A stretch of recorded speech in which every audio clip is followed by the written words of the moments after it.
Senate Bill 219, conference report for adoption. Clerk will read. Senate Bill 219, modified teacher licensing requirements. Senator McGinnis is recognized to explain the motion. Thank you, Mr. President. Ladies and gentlemen, this is, of course, an adoption of the conference report on Senate Bill 219, modified teacher licensing. We sent it over to the House. They didn't do what they needed to do on the left little part out. We fixed that to the conference committee, and I commend it to you for your positive vote.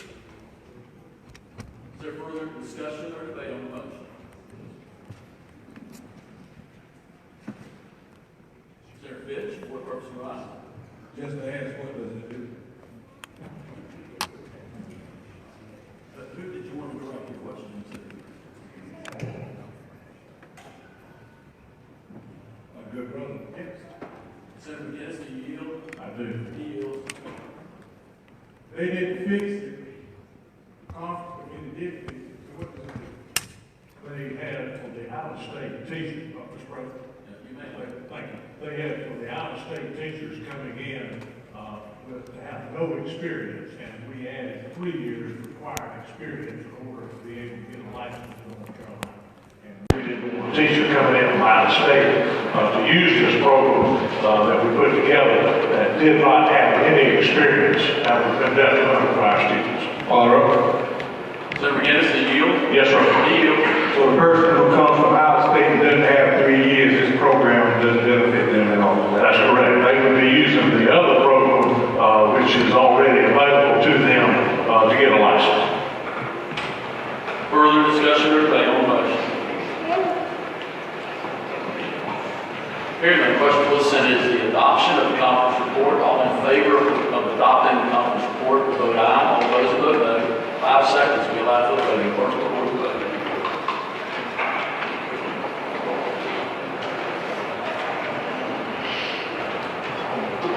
42 having voted in the affirmative and 1 in the negative. The conference report is adopted, and as the House has already adopted the report, the bill will be enrolled in the Senate bill.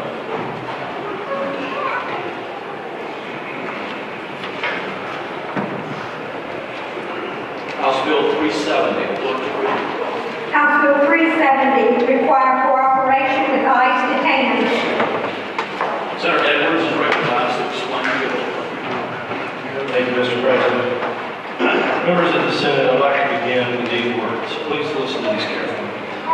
I do solemnly swear that I will support and maintain the Constitution and the laws of the United States. I do solemnly swear that I will support and maintain the Constitution and the laws of the United States. Members, that's the first line in the oath that every sheriff in North Carolina has taken when they took their office. I want you to know and be clear that most North Carolina sheriffs eagerly cooperate with immigration and customs enforcement. In spite of this oath, there have been a few sheriffs that have refused to cooperate with ICE. They won't honor ICE detainers, and they won't allow ICE to interview detainees when that detainee is in their jail. It's all of our jobs to protect our citizens. I'd like to give you just a little bit of background on how we got to this point with this bill today. Representatives Paul, Sain, Smith, and Jones were in the House introduced House Bill 370 a few months ago. At about the same time, myself, Senators Sanderson and Perry introduced Senate Bill 637, which was very similar. This House bill came over to us. There was a lot of controversy. Some folks didn't agree with that. And so at that time, the bill sponsors over there, along with myself, Senators Sanderson and Perry, got our heads together to try to figure out what we could do to pass a bill that would work, that would get far more agreement than the House bill that came over to us. That bill included the cooperation not only of ourselves, but with the North Carolina Sheriff's Association, which supports this bill with a high priority to cooperate with ICE detainers. And we also involved ICE field offices from Charlotte and from Atlanta. The result of all of that work is the bill that we've got in front of us right now. I've listened to feedback from a lot of folks and asked myself, are we doing the right thing? Are we doing something that, are we doing something that is constitutional? Are we making a decision that is humanitarian? And I really question whether or not this bill does that. I've come to the conclusion that it does all of those things. And we've heard from many citizens groups, some were frightened, some angry, almost all of them really not fully understanding what this bill does. We've heard from some sheriffs, one on behalf of the Sheriff's Association that strongly supports the bill. We've heard from a couple that oppose it. I'm convinced that this action is the right thing to do. If we are clear about who we should protect, criminals or law-abiding citizens. I'd like for us just a minute to try to separate from fear and myths and from national politics what this bill really does. But first, let me tell you what it is not. And the reason I think this is necessary is because there is a huge cloud in America right now involving immigration. Lots of different opinions out there. And a lot of those are getting mixed with what House Bill 370 does. This is not 287G. It's not border security. It's not creating border camps. It's not creating ICE raids on homes or businesses. And it's not DACA. What House Bill 370 does is that it will require local law enforcement to work with federal immigration officials in the interests of public safety. Nothing else. It will protect law-abiding citizens from repetitious criminals. It will support all the law enforcement officers that are out there risking their lives daily to help ensure that our lives go uninterrupted by crime. Specifically, this bill will amend General Statute 162-62, where it will do these things. In Section 1A and B, it changes making a query of ICE from being, from stating where possible to shall, so that would be a requirement. For anyone that's confined to jail who can't be determined that they are a U.S. citizen. Section E says that when ICE asks to interview such a detainee, that they must be granted the opportunity to do that within 24 hours. Section F says that such a detainee must be taken before a magistrate and an administrative order must be issued to detain a prisoner for 48 hours if a ICE detainer has been issued on that individual. This bill changes General Statute 128-16 and it adds a seventh item that calls for the removal of the sheriff for failure or refusal to carry out their duties relating to these provisions. And the bill creates reporting requirements on a number of these types of occurrences. Members, this bill confronts those that are here illegally and commit serious crimes. It doesn't go any further beyond that. I'd like to remind you what ICE's mission is. It's to protect America from cross-border crime and illegal immigration that threaten national security and public safety. That's executed through the enforcement of more than 400 federal statutes, laws that could be broken. And it focuses on immigration enforcement, preventing terrorism. Listen to these words carefully, please. Preventing terrorism and combating the illegal movement of people and goods. When I read that, I interpret that as human trafficking, dealing in drugs, and perhaps other items that could harm Americans. Their focus is on immigration enforcement, combating transnational crime. Yeah, I had to look that up too.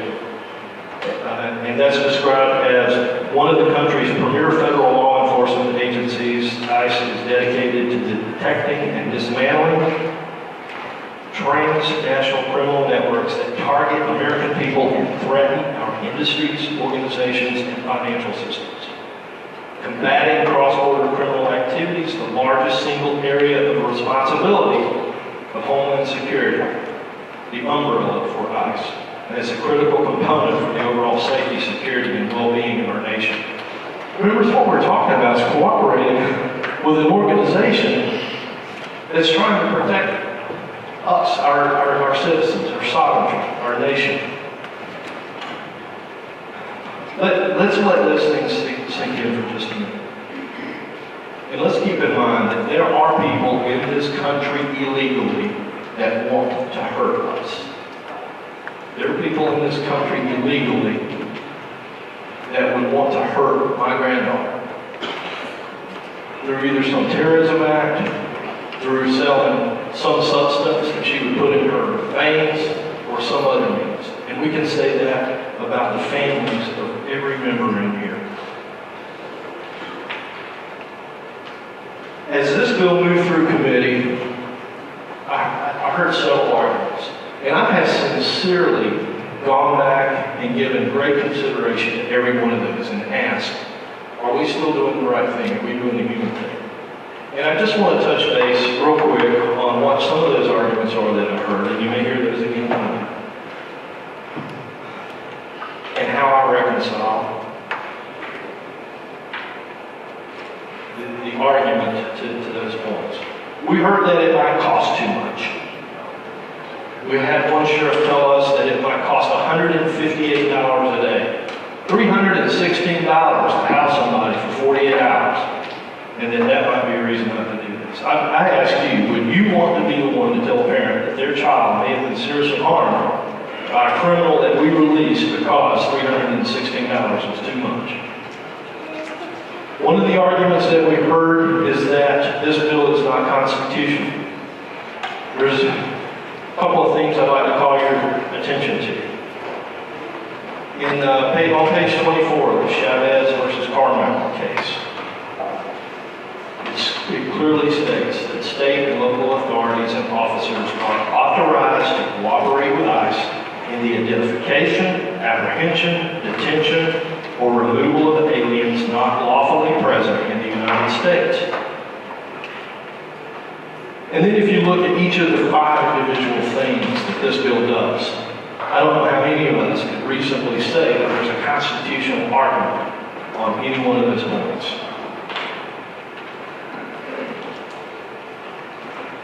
I've heard and gave a lot of thought to this as well, Senator Marcus, that maybe this bill increases acts of domestic violence. And having seen many instances of domestic violence in my life, I gave this a lot of thought. And I come to the conclusion that it doesn't target victims. It targets criminals that are arrested for some reason and find themselves in jail. I also think, and I've done a great deal of research, that domestic violence has one of the highest recidivism rates of any crime out there. One study I read over the weekend tells me that 31% of those convicted on a misdemeanor domestic violence charge were arrested again within a year of being released, and that 44% of those were arrested again within 2 years. And so I'm having a tough time reconciling how issuing an ICE detainer on somebody in jail that has created the Domestic Violence Act would facilitate additional domestic violence. In fact, I believe to not honor an ICE detainer creates a sanctuary where there's no deterrent for repeat offenders. And then I heard that sheriffs maybe should decide whether or not to honor ICE detainers. And it's true, right now, they may not follow their oath of office. But it certainly is in North Carolina their option to not do that. When we pass this law, that won't be an option any longer. And I've heard that folks have said, I don't like this law or this process because, and then they list a lot of different reasons. Can any of us honestly say that we can pick and choose the laws that we want to abide by?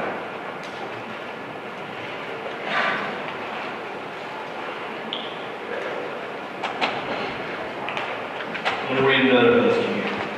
I do solemnly and sincerely swear that I will support the Constitution of the United States, that I will be faithful and bear true allegiance to the state of North Carolina and to the constitutional powers and authorities which are or may be established for the government thereof. Members, that came from the oath that every one of us took earlier this year. And in closing, what I would say before I'll be happy to, as well as Senator Sanderson, to answer any questions that you may have. If you expect our sheriffs to live up to their oath, if you were truthful when you took your oath, if you believe in the rule of law, if you believe in the sanctity of this nation, if you believe in the very essence of your role as a lawmaker, and that the laws you pass should be followed, if you believe we should protect our citizens instead of criminals, please join me in voting yes to this bill. Thank you, Mr. President. Further discussion or debate? Mr. President, Senator McKissick, what purpose your office? Speaking of the bill, You have the floor. I think I'd like to start where last speaker left. Senator Edwards, talking about the laws of our state, laws of our country. And the thing I want to say at the outset is not a single sheriff in this state, not a single one out of the 100 counties, that violated a single law, a single rule, a single regulation as it relates to ICE, in cooperation with ICE. It is within the inherent authority of each sheriff who is duly and lawfully elected from all of the people within those counties to decide whether they want to work with ICE or decide whether not to work with ICE. That's within their authority. That's within their discretion today. And that's the way it should remain. When we look at some of the languages in this bill, we go far, far astray. And it's going to have a very chilling impact on many people in this state. It's going to intimidate many people in this state. Many people who already live in fear, underneath the shadow, underneath the cloud. We should be about making certain that in this state that everybody, regardless of where they came from, feels that they can have confidence in law enforcement, that they call law enforcement, whether they're a victim of domestic violence, whether they're a victim of a crime, of robbery, regardless of what that type of offense might be, that might have been perpetrated against them.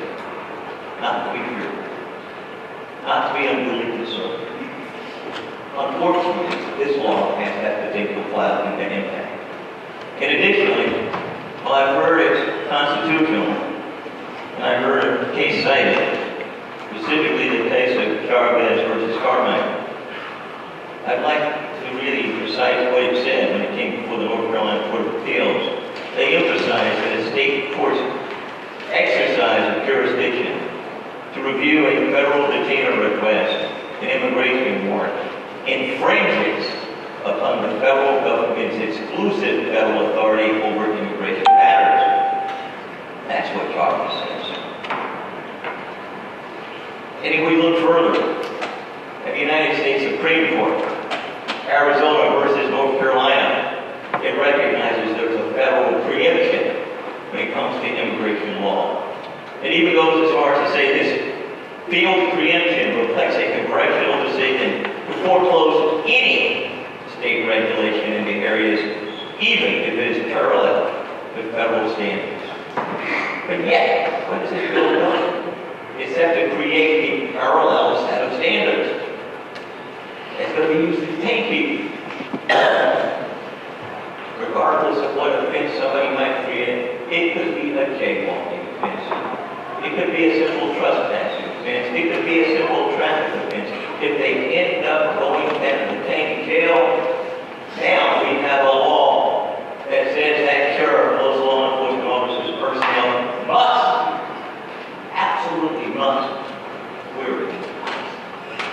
They must do it. And what must they do otherwise? They gotta wait to see what occurs with ICE.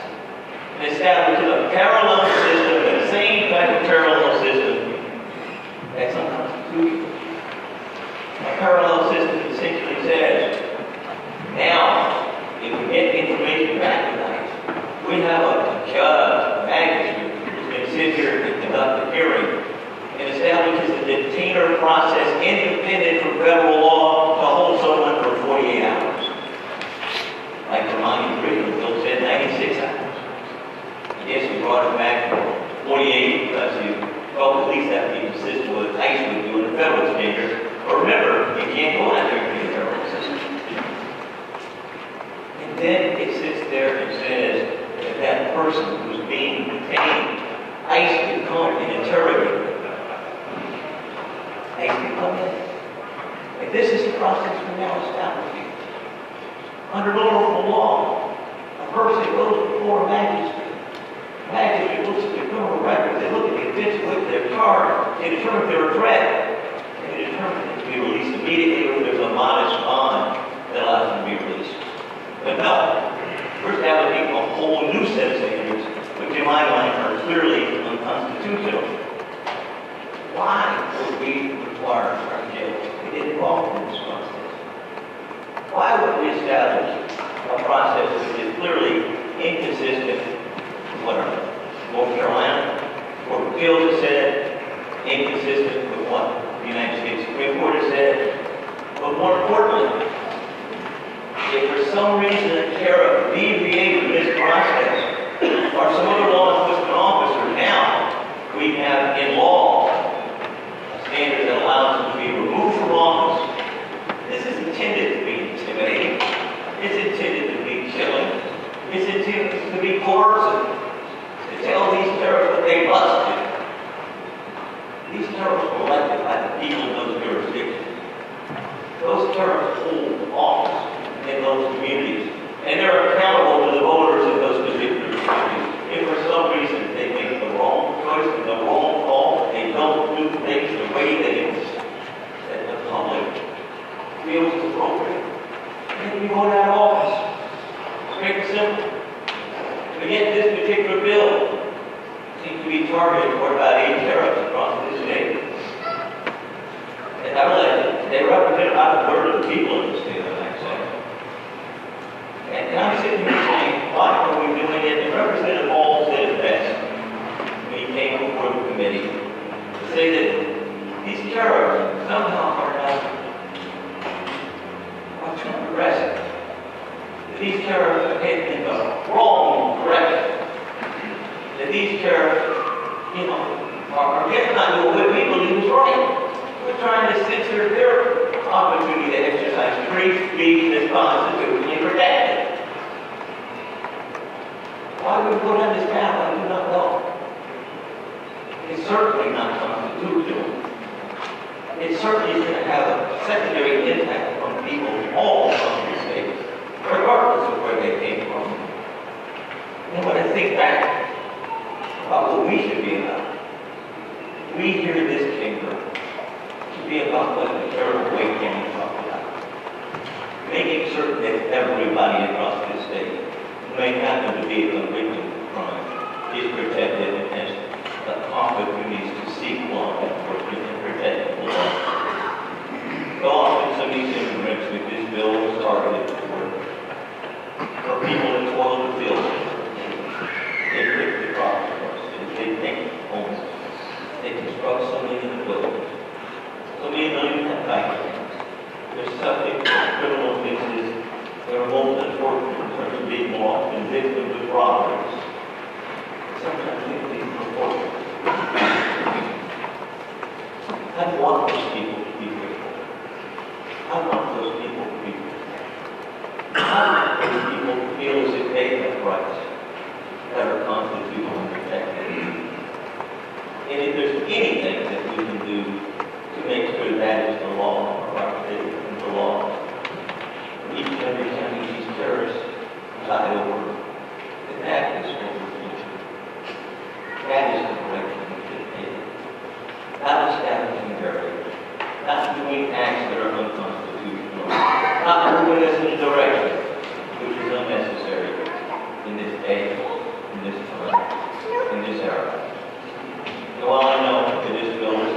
soon thereafter, it will be found in the courts. The test is constitutionality.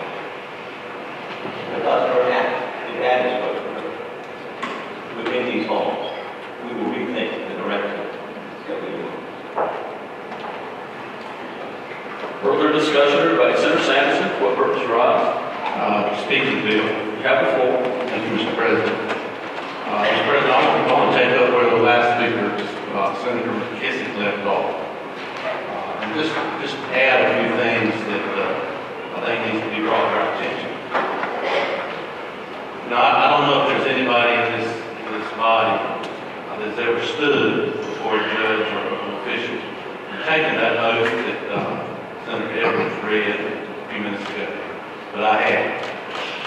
And for 8 years, I was a deputy sheriff, and I was out working with the people and doing what sheriffs do, what sheriffs are by law supposed to do. During that 7 years, I probably was, probably had 300 plus hours of education in law enforcement. And not in a single hour that I sat in a classroom was I ever instructed or even hinted to the fact that I, as a sworn law enforcement officer, had the privilege of picking and choosing what laws I decided to enforce and which ones I didn't. That was never, in over 300 hours in 7 years as a sworn officer, never, ever considered, not as far as I was concerned. Again, we can talk about this, but let's just get back. And you were right, Senator McKissick, when you said that so far, not one sheriff in this state has violated any law. And I will submit to you that we're not targeting 6 or 7 or 8, and I don't even know who you're talking about. I know 1 or 2 that you might be talking about. But we're targeting 100 sheriffs, because that is who is going to have to carry out this law if this legislation becomes law. This is the first step in a long process, because we know that this law will probably be challenged in court. And we in this chamber don't get to sit here and decide whether this law is constitutional, whether it's right or wrong. What we get to decide is if at this point in time in our history and living in the communities where this law will have an effect, do we feel that this is the right thing to do at this time to protect our citizens? And I wholeheartedly agree with what we're trying to do here, because I do think it is the right thing to do. Let's not get confused about who we're talking about, who we're dealing with, what this law is going to bring into effect, what it's going to cause to happen. And not any of the things that have been talked about have been stated. 75, 80% or even higher will never come into consideration as far as this piece of legislation is concerned. So let's just remember what is being said, what is being put before us to vote on, and make the decision whether or not when you go back to your districts and you stand in front of your constituents, whether or not you will be able to tell them that you did what you thought was the right thing to do in order to protect them. Senator Muhammad, for what purpose rise? To speak on the bill. Have the floor. Thank you, Mr. President. Let me begin by saying that violent criminals should not be escaping justice under the law. Again, violent criminals should not be escaping justice under the law. And as an elected representative of this great state, ensuring the public safety of our communities is of utmost importance to me. And this is exactly the reason why I cannot support this bill. Supporters of House Bill 370 would like you to believe that I and other opponents of this bill support chaos. Supporters of this bill would like you to believe that undocumented immigrants in our communities are all barbaric, heinous delinquents that threaten public safety. However, I will tell you, as a son of immigrants, public interest attorney, and a state senator, I am compelled to set the record straight and speak up for the thousands of people that are afraid to speak, and the thousands of children in our communities constantly traumatized by the in their communities. In my short time serving in the General Assembly, I have been pleasantly surprised by the overall level of respect, collegiality, and I genuinely believe, like me, each of you deeply cares about this great state and its residents. However, over the past few weeks, I am deeply troubled and alarmed to see Washington-like Trump tactics being played out in the halls and committee rooms of the North Carolina General Assembly, evoking fear to further an agenda that is shrouded in prejudice. If you read between the lines of House Bill 370 and take a critical look at the timing and the targets of this bill, the motivations are clear. In 2018, North Carolina's 7 most populous counties sent a strong message about their priorities for public safety by electing new sheriffs. Many of these sheriffs cited legitimate reasons to end their voluntary cooperation with ICE. They cited diversion of local law enforcement resources, separation of families, and increased mistrust between law enforcement and communities as being concerns to end their voluntary cooperation with ICE based on the needs of their own jurisdictions. And let me be clear, when someone is taken to jail, it is not because they have been found guilty by a judge or a jury of their peers. It's because they are simply accused of a crime that may or may not have happened. They have not had their day in court, and therefore they have not been yet found guilty. Let our local law enforcement, our local prosecutors, our judges, and our juries do their jobs and give victims of crime an opportunity to be heard. Let's end the myth about sheriffs releasing defendants. Judges and magistrates make those decisions, like Senator Dickinson talked about, every single day prior to anyone with a pending charge is released. We have a system in place right now that sets the foundation for release. 15A-534, procedures to determine conditions of pretrial release. Factors that judicial officers must take into account: the nature and circumstances of the offense charged, the defendant's family ties, employment, financial resources, character, mental condition, the length of their residence in their community, and their record of recreation. So sadly, sponsors of this bill are playing a dangerous game with the power of the majority. Political points in the name of public safety runs the risk of putting real lives in danger. If supporters of this bill understood the fear-driven silence of victims that keep them from reaching out to police for help, if they understood that the real ramifications that House Bill 370 can have on our cities and our counties, instead of working together, instead of inspiring one another, instead of focusing on reducing the cost and expanding the access to healthcare, instead of making sure that we have an economy rightful place as a beacon of hope when it comes to public education, and ensuring that this state remains knowing that diversity is its strength, I'm deeply ashamed and I'm deeply disappointed to see the use of fear and Trump-like tactics in this esteemed body to maintain the status quo. Sadly, I can personally tell you I've witnessed the negative ramifications of the use of fear as an attorney that has represented children and has had the opportunity to directly work with our immigrant families. I've heard the distraught voice of this child calling my office and asking me, Mr. Muhammad, when is my mother or father coming home?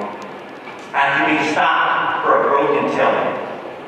I've heard the stories of the children that have had to hold their parents a little tight and a little longer each day before they have to walk alone to a school bus stop, uncertain if they'll ever see them again. I've worked with undocumented parents to plan out and seek out guardians for their children if they don't return home someday. On both a public and a very personal level, House Bill 370 has the power to do far more harm than good to North Carolina. When did the party of small government, local autonomy, get into the business of federal immigration enforcement? This is the job of the federal government. Why should local taxpayers divert and subsidize our local hard-earned tax dollars to forcefully fund federal immigration enforcement? When did the party of small government decide to deputize our local sheriffs as federal agents? When I asked the committee how much the detention of undocumented immigrants in our county jails on behalf of ICE would cost our local and state government, I never received a clear answer. I was told it might, quote, cost $50 a day. Might. For this body. I guess cost analysis doesn't matter when we are building up our prisons instead of building people in North Carolina. Then there's the public safety aspect.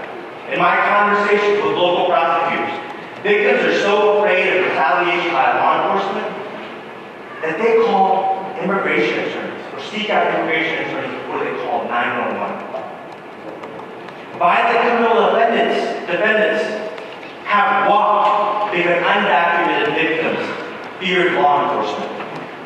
How are we ensuring public safety? How are we ensuring public safety when that happens?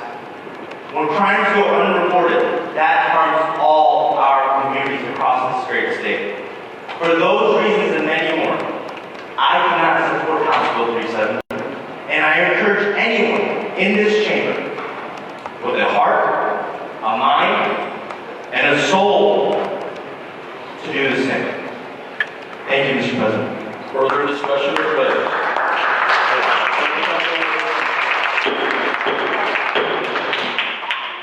Senator Bishop, what purpose your item? To speak to the bill. You have the floor.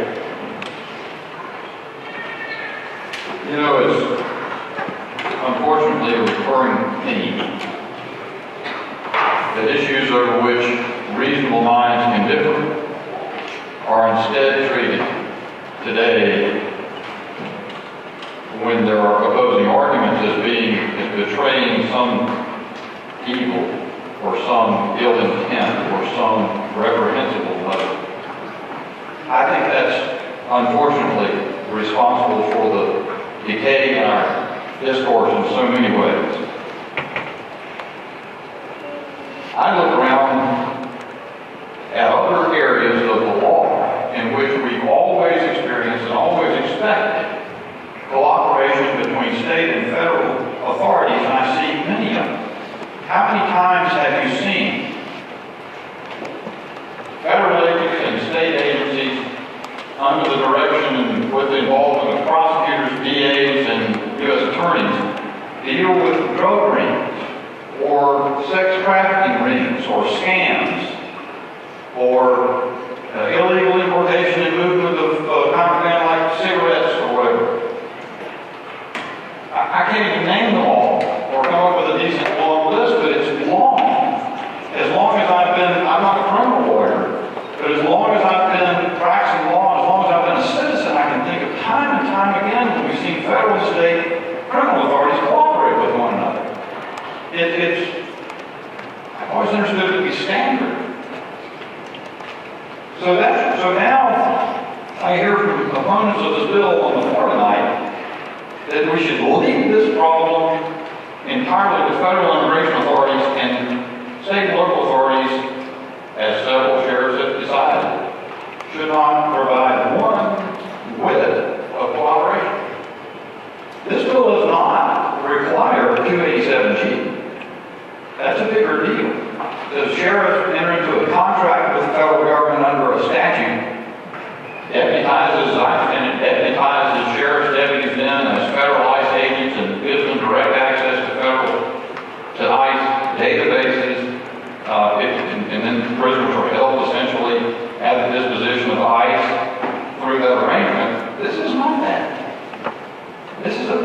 requires the slightest modicum of cooperation in between those who are administrative jails in North Carolina and federal and ICE when there's a detainer request issued. And Senator McKissick, to the suggestion that the Chavez versus Carmichael case from the Court of Appeals raises doubt about the ability to do that, I would submit to you that the case is exactly the opposite. In fact, it was about a 287G program, and the State Court of Appeals held that a state court had no jurisdiction to intercede to undermine the federal authority over persons held under that 287G program. So the state courts purported exercise of jurisdiction to review the validity of federal detainer requests and immigration warrants infringes upon the federal government's exclusive federal authority over immigration matters. The Superior Court did not possess subject matter jurisdiction or any other basis to receive and review the merits of petitioners' habeas corpus petitions or issue orders other than to dismiss for lack of jurisdiction. It goes on to make the point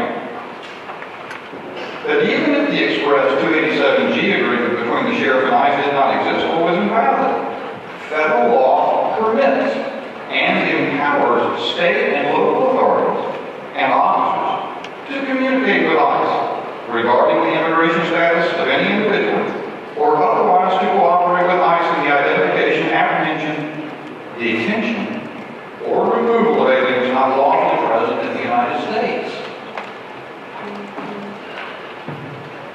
I don't know whether a court somewhere may say what this law, this bill will do is impermissible or requires some further adjustment of procedure. Sometimes it seems to me that some court decisions suggest the death of common sense. But if there's any common sense left, doesn't it require that our state... Senator Kissick, what purpose do you rise? Senator Bishop would yield for a question. No, Bishop, do you yield? He yields.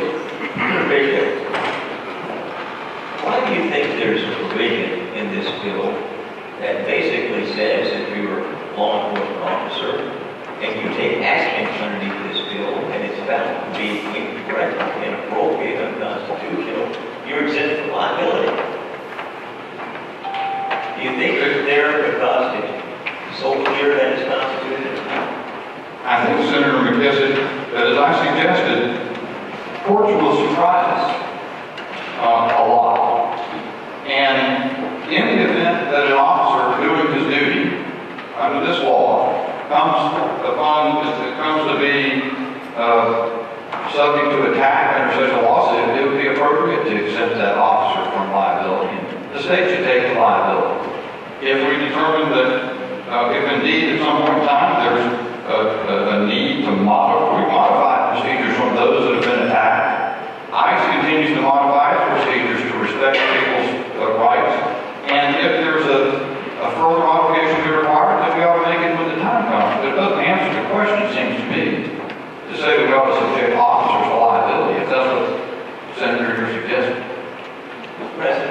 Senator Kissick, for what purpose you rise? Ask the following, Senator. Senator Bishop, do you yield? I did. He yields. Senator Bishop, are you aware of the jurisdictions across this country where they found that when they were executing ICE detainers, they did things that were improperly and exposed those jurisdictions to financial liability? Senator McKissick, as you know, the critical thing to understanding the value of any case is you've got to know the facts. I've been looking at a case from California, the Federal District Court in California, where the facts were different. They're under ICE detainers that have now been modified further. They did not involve, as this bill does, the use of bringing the prisoner before the judicial official to determine, in fact, whether the person's identity matches the detainer request. So those cases don't decide whether this bill is adequate, but it's different. Mr. President, Senator Kissick, for what purpose you rise? ask the following question. Senator Bishop, do you yield? I yield. He yields. Senator, do you believe that it's possible that local jurisdictions could be exposed to financial liability under this bill as it presently exists, particularly